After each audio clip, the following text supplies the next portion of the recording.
Hello. Wala rin masaya tayo. Birthday ko ngayon.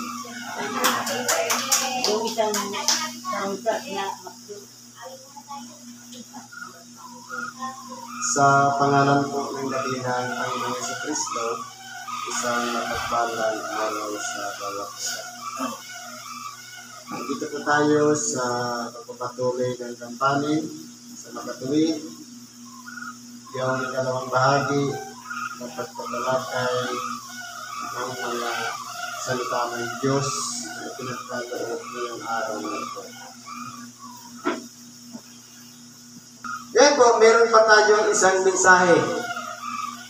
Sabi po dito sa Ebanghelyo ni Apostol Mateo, sa Kapitulo 17, versikulo 1 hanggang 13. At pagkaraan ng 6 na araw ay isinama ni Jesus si Pedro at si Santiago at si Juan na kapatid niya. At sila'y nilalang bukod sa isang mataas na bundok. Ang tanong po, hindi po ba ang alagad ng ating dakilang Panginoon 12?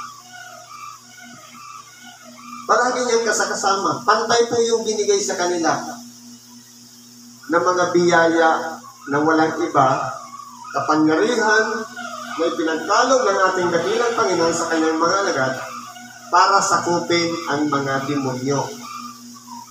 Tinuro sa kanila ang magpalayas ng mga demonyo. Pero bakit po, yung pangyayari ng ating dakilang Panginoon, sa halip na isama niya lahat yung 12, bakit 3 lang yung pinili ng ating dakilang Panginoon? Kasi po, si Juan Evangelista malapit sa kanya. At si Simon Pedro, siya ang parang leader doon sa 12 alagad. At si Santiago naman, yung matapang siya.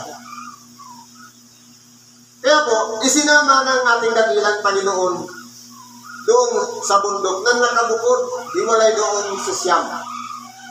At yung pagdating na sila doon sa taas, at nagbagong anyo siya sa harap nila, at nagliwanag ang kanyang muka na katulad ng araw, at pumuting tulad sa ilaw ang kanyang mga damit.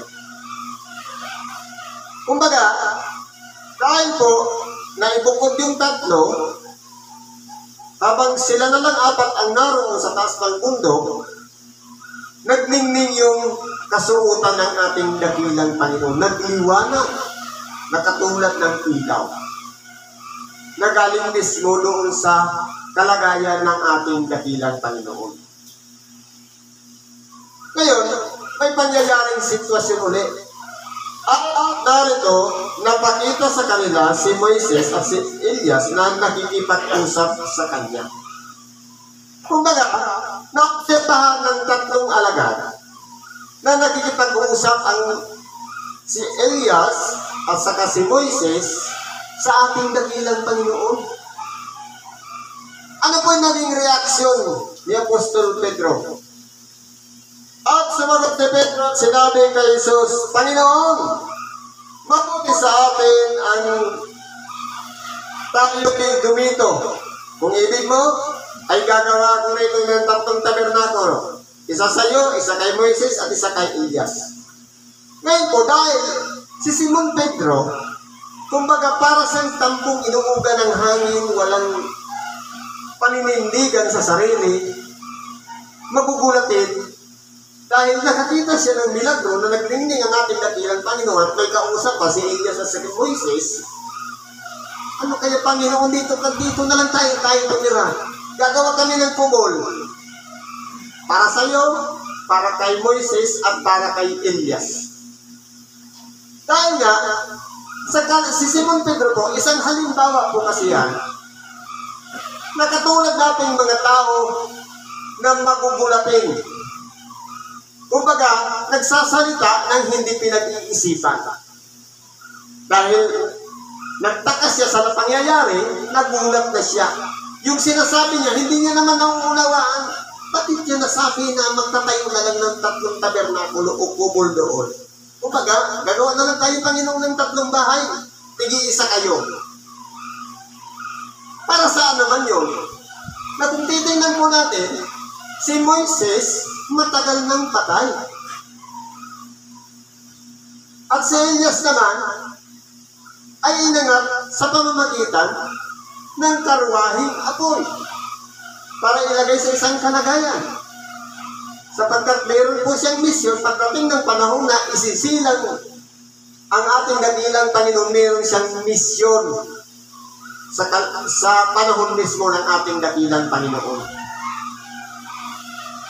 Pero dahil si Simon Pedro ay magugulatin, sabi dito, samantalang nagsasalita pa siya, narito ang isang maningning na alapap na lumilim sa kanila, at narito ang isang tinig mula sa alapap na nagsasabi, ito ang sinisinta kong anak na siya kong kinalulugdan, siya ang inyong pakinggan. Ngayon po, ang nangyari, nung nagningning ang ating dakilang Panginoon, napakita si Elias at Moises kausap ng ating dakilang Panginoon. Pagkatapos, may lumilim na ulap sa kanila lahat. Pagkatapos, may narinig silang tinig, ito ang sinisinta kong anak na siya kong kinalulugdan, siya ang inyong pakinggan. Kung palabasan po tayo ng banal na kasulatan, pangalawang beses na po ito pinatutuhanan ng Diyos na Ama, na nagsalita siya na lumilim rin doon sa ulunan ng ating dakilang Panginoong Jesucristo. Ang una, nung siya ay tumanggap ng bautismo sa pamamagitan ng tubig, dahil si Juan Bautista sinugo para magbautismo, walang iba, siya din yung Elias na naparitong magiging una sa mukha ng ating dakilang Panginoon. Para papanumbalikin yung mga tao, ituwid yung mga landas, yung mga bako-bako patagin sa makatuwid. Sinugo si Elias sa katawan ni Juan Bautista para mangaral, para magbalik loob ang mga tao sa Diyos. Kaya po, dahil nga nasa kalagayan ni Juan Bautista si Elias doon, ang ating dakilang Panginoon hindi niya kilala. Pero sinasabi niya, darating ka nga sa likuran ko o sa ulian ko, na kahit ako man ay hindi karapat-dapat magtanggal ng kanyang sandalyas. Pero sinasabi yun ni Juan Bautista sapagkat, kumbaga, dahil nga kapitapitagan, mataas ang karangalan ng ating dakilang Panginoon. Samantalang si Juan Bautista nasa kalagayang tao na isang marumi, makasalanan. Kaya, kumbaga, alanganin siyang kahit taga-bitbit na o alalay na magbitbit ng sandalyas ng ating dakilang Panginoon. Yan mga Israelita magkakamukha. Kaya nung bautismo ng ating dakilang Panginoon, nakilala niya yung sinasabi niya na nasa likuran niya o nasa hulihan niya. Sa makatuwid, nung tumanggap na ng bautismo ang ating dakilang Panginoon at may narinig siyang tinig na may bumababang isang katulad ng kalapate sa balikat ng ating dakilang Panginoon, sabay narinig niya, ito ang sinisinta kong anak na siya kong kinalulugdan, siya ang inyong pakinggan. Kaya po isinauli ni Juan Bautista yung mga tao na magsisi at magbalik loob sa Diyos. Kaya ano po ang nangyari dito? Dahil nga, sa tinig na yaon, ipinakilala ng pangalawang ulit, una, sa harapan ni Juan Bautista, pangalawa, sa harapan ng tatlong alagad. Na walang iba, pakinggan natin ang sinasabi ng ating dakilang Panginoon. Ibig sabihin, lahat ng tinura ng ating dakilang Panginoon na mga aral o tinatawag na salita ng Diyos na namumutawi sa kanyang bibig, kinakailangan po pakinggan natin at ilagay sa ating puso at pagnilay-nilayan. Yan pong ibig sabihin, siya ang inyong pakinggan, hindi lang yung dumapo lang sa tainga, pagkatapos wala na, kundi dapat pag nilay-nilayan natin ang bawat salitang narinig natin sa pamamagitan ng ebanghilyong ipinangaral ng ating dakilang Panginoon na walang iba yung tinatawag na salita ng Diyos na sa ngayon, ito po yung pinagsasalusaluhan natin, binabasa sa banal na kasulatan, tinatalakay at ipinapaunawa sa bawat isa sa atin. Nang sa ganon, kung hindi man maabot ng ating mga kaisipan, ng ating sariling karunungan, dahil sa kalooban ng Diyos, bubuksan ng Espiritu Santo ang ating mga pag-iisip upang ang salita ng Diyos para tayong kumakain na kahit matigas yung pagkain, pero parang malambot siya kapag ninunguya na natin ang salita ng Diyos. Ganyan po yun. Kaya po, ang tungkulin talaga ng tao, sumunod sa kalooban ng Diyos. Yun lang po ang pinagagawain ng tao. Pero ang tanong, bakit po may mga tao na nagkakaroon ng mga karamdaman? Dahil po sa tinatawag na hindi pagsunod sa kalooban ng Diyos. Kaya po, ang tao napapahamak, nagkakaroon ng mga sakit, ng mga karamdaman, na pagkaminsan hindi na gumagaling dahil po unang-una sa kapabayaan din natin. Anong sabi ng ating dakilang Panginoon? Hindi lamang sa tinapay ng buhay ang tao, kundi sa bawat salitang lumalabas sa bibig ng Diyos. Ibig sabihin, kung ang ating katawang lamang kumakain ng tinapay na material na ginagawa nating pagkain, pinapasok sa ating bibig, ninunguya, nilulunok, at papasok sa ating tiyan, kumbaga, meron na naman gigilingin yung ating tiyan. Yun yung gagamitin natin para magkaroon tayo ng enerhiya o lakas sa ating pang-araw-araw na pamumuhay. Pero hindi lang doon magtatapos, kinakailangan pa rin natin ng tinatawag na salita ng Diyos. Ito yung nagbibigay sa atin ng kalakasan para magpatuloy tayo ng buhay. Para lumaban tayo sa buhay. Para kahit anong pagsubok na dumarating sa ating buhay, kaya natin siyang labanan dahil yung salita mismo ng Diyos ang nagbibigay sa atin ng kalakasan sapagkat nararamdaman natin na palagi siyang nandiyan, nagpapaalaala sa atin sa pamamagitan ng mga aral na pumasok sa ating tainga. Minsan naaalala natin, napakinggan ko na ito noon at napakinggan ko na naman ngayon. Ganyan po kahalaga ang salita ng Diyos. Pero kung ang tao po napapahamak o nagkakaroon ng mga karamdaman, ano po ang pinakadahilan? Bakit ang tao nagkakaroon ng karamdaman? May babasahin ako dito.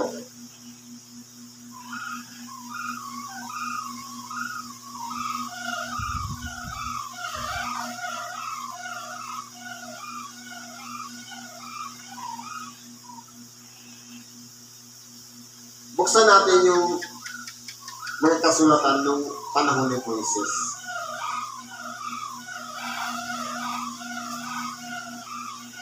Saglit lang. Mahangin kasi.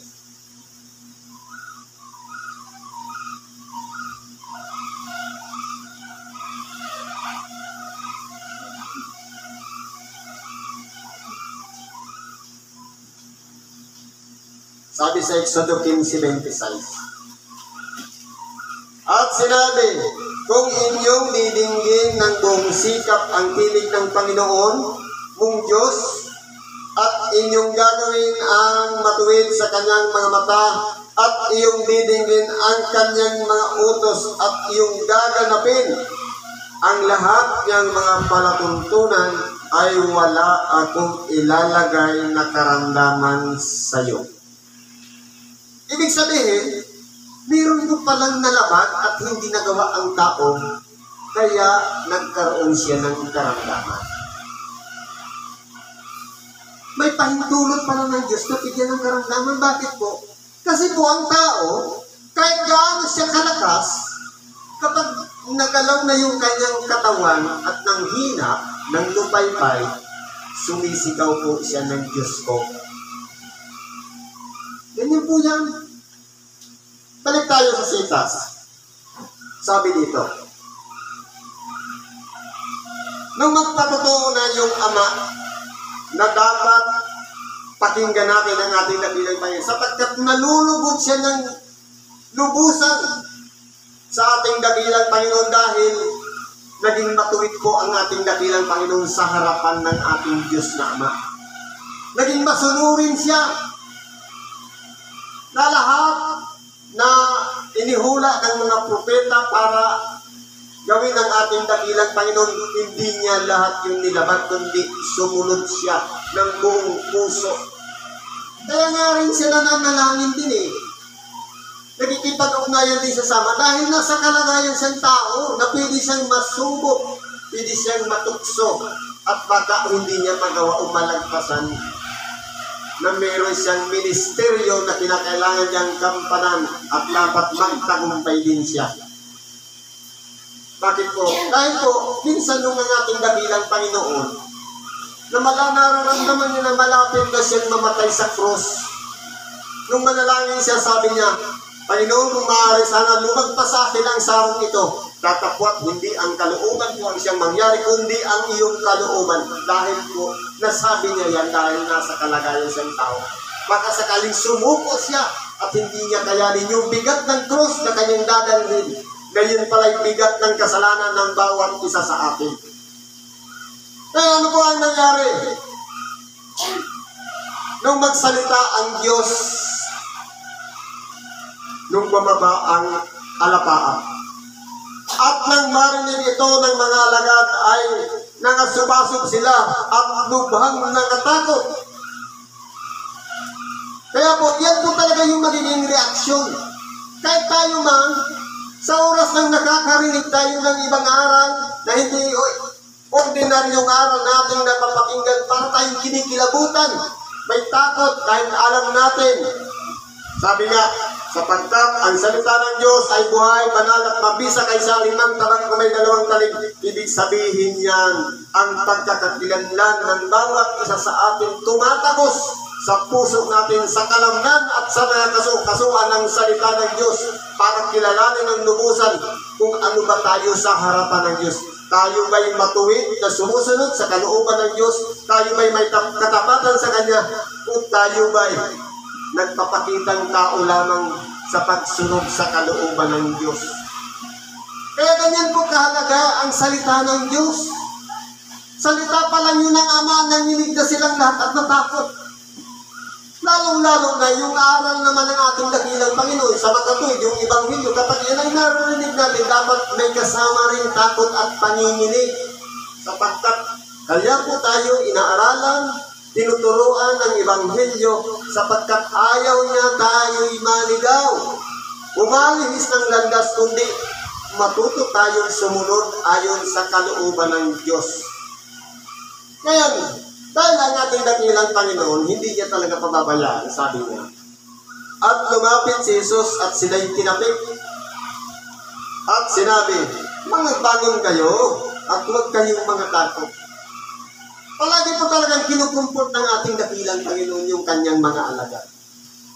Kaya tayo man po, kahit po tayo ay may takot at nanginginig kapag nakakaranas tayo ng mga sitwasyon na hindi ordinaryo sa ating buhay, palagi pong nandiyan ang ating dakilang Panginoon.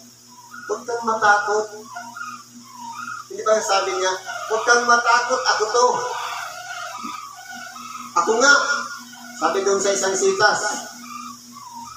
Ngayon, dahil kumbaga nilugmok sila, nung tapikin sila, dahil kumbaga bagsak silang lahat, kung tinapik sila, ang nakita na lang nila, sila na lang 4. Anong sabi? At sa paglingap ng kanilang mga mata, ay wala na silang nakitang sinuman, kundi si Jesus lamang. Ngayon, ano ang pinagalayunin ng ating dakilang Panginoon? Bakit kinakailangan masaksihan ng tatlong alagad yung pangyayari na maririnig nila yung salita ng Panginoong Diyos o yung Ama ng ating dakilang Panginoon, isang Ama din natin? At bakit kinakailangan makita nila yung ningning ng kasuotan ng ating dakilang Panginoon at makita din nila si Elias at Moises?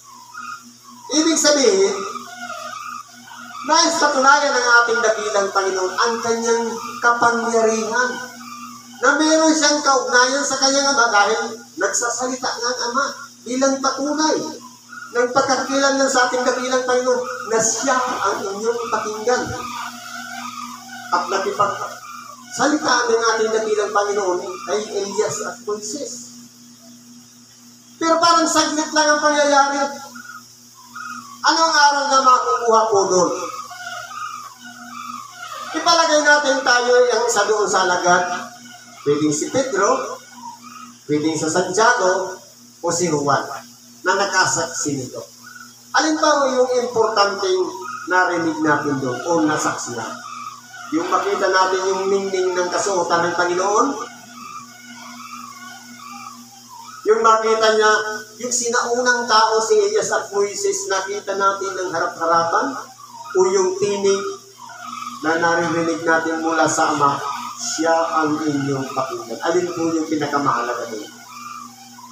Ang pinakamahalaga doon, yung patunay ng Ama na ang ating dakilang Panginoon, sinugo niya, pinakailangan, kung may rekomendasyon ng Ama na pakinggan natin ang ating dakilang Panginoon, pinakailangan huwag nating sarhan ang ating mga tainga. Sabi nga, kung marinig ninyo ang kanyang tinig, huwag ninyong papagmatigasin ang inyong mga puso. Kaya po, kung ibig mong sabihin, sa bawat araw ng pagsamba, ibinababa ang sitas, binabasa, tinatalakay o ipinapangaral. Dapat po, palagi tayong alerto, handang makinig, at kinakailangan makaugnay tayo doon sa salitang mula sa ating dakilang Panginoong Jesucristo. Huwag dapat umiral yung takot at paninginig, kundi dapat maya-maya sasabihin, ano ba yung sinabi ni Brad? May naunawaan ba ako? E paano kung wala? Ibig sabihin, disconnected tayo sa ating dakilang Panginoon. Dahil po, bakit na-disconnect? Di ba ba? Yung sabi nga, tayong tao, nasa mababang kalagayan, marupok, mahina. Sa oras ng Ebanghelyo, natutulog. Pero pag awitan, biruan, gising. Ganyan po. Kaya, kailangan dito, atensyon para mapakinggan natin yung aral ng ating dakilang Panginoon. Ngayon po, dahil sa nangyari, okay na, tapos na. At habang sila ay nagsisimaba mula sa bundok, ay iniutos sa kanila ni Jesus na nagsasabi, huwag ninyong sabihin kanino mang tao ang pangitayin hanggang sa ang anak ng tao ay ibangon sa mga patay. Bakit inilihim ng ating dakilang Panginoon? Yung tanging tatlo lang niya alagad ang nakakalam, hindi nga pwedeng ikwento dun sa siyam. Na dapat, kinakailangan niya muna magbangon sa mga patay sa kanila ikikwento. At tinanong siya ng kanyang mga alagad na nagsasabi, bakit nga sinasabi ng mga eskriba na kinakailangan pumarito muna si Elias? At sumagot siya at sinabi, katotohanan si Elias ay paririto at isasauli ang lahat ng mga bagay. Ito na po yung sinabi ko kanina. Yung isisilang na tao na magiging una sa mukha ng ating dakilang Panginoon, walang iba si Juan Bautista. Na sinabi kanina ng ating kapatid na pinugutan ng ulo dahil lamang sa kaarawan ng anak ni Herodias o kaya dahil kay Herodias na humiling siya sa kanyang ina. Sabi ng hari, lahat pwede mong hingin sa udyok ng kanyang ina, hingin mo ang ulo ni Juan Bautista nakalagay sa pinggan. Dahil nga, ang utos ng hari, hindi nababali, kinakailangan tuparin yun ni Herodes. Napapugutan, dahil nakabilanggunan ng si Juan, napapugutan niya ng ulo at ilagay sa pinggan at ibigay kay Herodias. Ganyan po ang mga hari noon. Kapag sinabi, hindi pwedeng baliin yun. Kahit sino, gagawin niya talaga. Kaya yun po ang naging kalagayan ni Juan Bautista. Sabi ng ating naging, tatapat sinasabi ko sa inyo na naparito na si Elias, hindi nila siya nakilala, kundi ginawa nila sa kaniyang anumang kanilang inibig. Gayon din naman ang anak ng tao ay magbabatas sa kanila. Kaya kung paano kung nasakripisyo ng buhay ni Juan Bautista, ganun din mangyayari na kinakailangan din isakripisyo yung buhay ng ating dakilang Panginoon. Katulad ni Juan Bautista. Na nagkaroon siya ng misyon para ituwid yung mga liko-liko, yung bako-bako patagin, pero hindi po siya tinanggap ng tao. May lumapit pa ngayon mga Pariseo. Sino ang naglagay sa inyo upang pagkasal? Yung totoong daranasin ng mga taong yaon. Sabi nga, ang palakol na kaabana doon sa puno na kinakailangang putulin. Dahil hinatulan na ng Diyos yung mga eskribas, mga Pariseo. Dahil sila po ang sagabal sa plano ng Diyos na ang ginawa nila. Yung aral ng Diyos na dapat sana makarating sa mga tao, totoo nga, nakakarating sa tao, pero hindi sila kasali sa pagsunod. Exempted sila. Ang tawag sa kanila, mga mapagpaimbabaw. Marami po sa atin yan ngayon. Merong mga tagagawa ng batas, hindi sila kasama sa batas. Kaya pag nakulong, yung mga walang muwang ang nakukulong. Dahil exempted sila. Dahil sila yung tagagawa ng batas. Yan yung mga Pariseo sa panahon ngayon. Mga mapagkunwari, mga mapagpaimbabaw. Ano pa sabi dito? Nang magkagayon na pag-unawa ng mga alagad na si Juan Bautista ang sa kanila'y sinasabi. Nabuksan na po yung isipan ng mga alagad ng ating dakilang Panginoon. Si Juan Bautista pala yun. Sinasabi ng ating dakilang Panginoon. At pagdating nila sa karamihan, ay lumapit sa kanya isang hanggang dito lang pala. Kaya po, kung titingnan po natin, bakit kinakailangan mangyari sa ating dakilang Panginoon yan para masaksihan ng tatlong alagad? Bakit kinakailangan ilihin? Para ipakilala doon sa tatlong alagad na kinakailangan makilala nila yung ugnayan ng Ama sa ating dakilang Panginoon. At ugnayan din ng ating dakilang Panginoon doon sa kay Moises, na si Moises nga kahit nung siya'y patay na, ipinakipaglaban pa rin ni Miguel Arcangel ang bangkay ng ating dakilang Panginoong laban kay Satanas. Dahil mahalaga yung katawan ni Moises. At kahit naman si Elias, dahil naging mabuti siya sa harapan ng Diyos, naging saksdal, tinagaw siya sa pamamagitan ng karwal. Bakit kinakailangan makipag-ugnayan doon ng ating dakilang Panginoon? Ang tawag nga niyan sa ibang termino, transfiguration. Dahil po, pinatutuhanan dito ng aming dakilang Panginoon na kahit doon sa mga hindi dumanas ng kamatayan at sa dumanas ng kamatayan, magagawa ng Diyos na magpanagpo sila. Kaya walang imposible. Mas lalo na kung marinig mismo natin ang tinig mula sa Diyos para patunayan niya na siya ang kanyang anak. Siya ang palagi nating pakikinggan. Yung aral na ipinahayag ng ating dakilang Panginoon, isinulat ng kanyang mga alagad, nakalagay sa mga kasulatan, binabasa natin at ipinapangaral, at dapat yun po ang pahalagahan natin pag nilay-nilayan. Hindi yung mga nobela, hindi yung mga fabula o kung ano-ano mang kwento na gawa ng mga katha ng isip ng tao. Ang pahalagahan natin yung kwento ng buhay na nakasulat sa tinatawag na Bible. Ito po ang Bible, ito po yung tinatawag na manual ng tao. Bible, basic information before leaving earth. Siguro hanggang dyan na lang ang pakikibahagi natin sa araw na ito. Salamat po sa Diyos at pinigyan tayo ng oras, panahon para makarating dito, bagamat tayo galing sa pagpupuyat, pinagsama-sama tayo sa lugar na ito. Ano man po ang mga kahilingan natin, karaingan, problema man yan, karamdaman na naririyan sa ating buhay. Ipagkatiwala po natin yan sa Kanya. Siya po ang gagawa ng solusyon niya. Bubuksan ang ating saradong pag-iisip.